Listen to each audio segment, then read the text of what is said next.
When the smoke cleared over Fort Sumter, both sides believed the war would be short. The Union thought it would take months to bring the South back into line. The Confederacy believed it could defend its independence until the North lost its will to fight. Both were wrong. In the spring of 1861, thousands rushed to enlist. Farmers, clerks, students, fathers, sons. Some joined to defend freedom, others to defend their homes. For many, it wasn't about politics at all. It was about loyalty to their state, their kin, their sense of honor.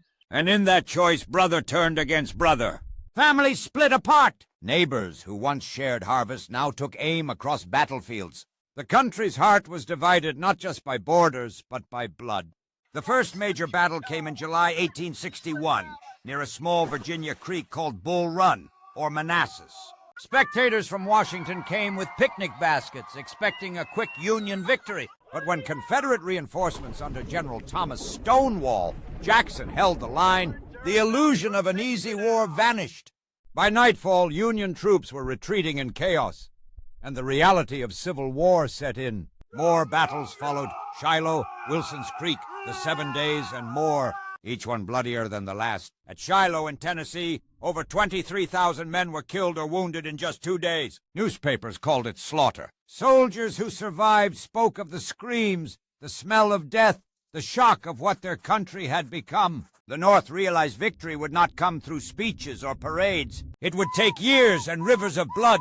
The South, though victorious in many early battles, faced its own struggles, shortages of food, weapons, and men. Yet morale remained strong. They were fighting for their homes, and that conviction kept them going. New leaders began to rise from the chaos. In the West, Ulysses S. Grant emerged as a relentless, determined commander, calm under fire, unmoved by fear. In the East, Robert E. Lee, once offered command of the Union Army, took up arms for his home state of Virginia.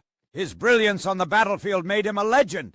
The war was becoming not just a political struggle, but a test of character, of leadership, of endurance. Letters home spoke of longing, fear, and faith.